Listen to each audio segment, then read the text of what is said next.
Hi guys, అందరికీ good evening. మా అమ్మకి 200 కూడా చూపిస్తుంది. మా దగ్గర లేవా, ఏమైనా చూపించాలని ఏముంది అనేసి మీరు అనుకుంటుండొచ్చు. కాకపోతే దీంతో నాకు ఒక మెమరీ ఉంది కాబట్టి, అంటే ఫోటోలో గ్యాలరీలో పెట్టుకుంటే మిస్ అవుతుంది కదా, అందుకని యూట్యూబ్లో పెడుతున్నా.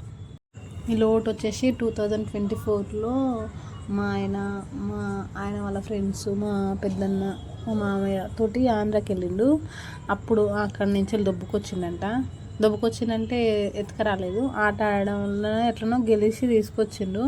నాకు లోటు అయితే దాచిపెట్టు, ఒక మెమొరీ ఉంటుంది అని చెప్పిండు. నాకు ఎప్పుడో ఒకసారి అవసరం ఉన్నప్పుడు 2 times ఏమో 2 లోట్లు తీసిన. ఇది ఒకటి మొన్న చదువుతుంటే కానీ వచ్చింది, అబ్బా ఏదన్నా దాచిపెడదాం అంటే ఇది కూడా అవసరానికి యూజ్ అయిపోయింది. ఎందుకంటే గుడ్లు తెచ్చు సమ్మర్ కదా, అస్సలు వెజ్ అస్సలు తినబుద్ధి అవుతలేదు. ఇంకా నా ఫోన్లో ఏటీఎం అది ఫోన్పే పని చేస్తలేదు, అకౌంట్లో డబ్బులు అకౌంట్లోనే ఉండిపోతున్నాయి. ఇక ఆడిడ దొల్లడంగా ఇవి దొరికినాయి. ఇక ట్రే గుడ్లు తెచ్చిన 170 పెట్టి అట్లా అనేసి ఖర్చు అయిపోయినాయి ఇవి కూడా.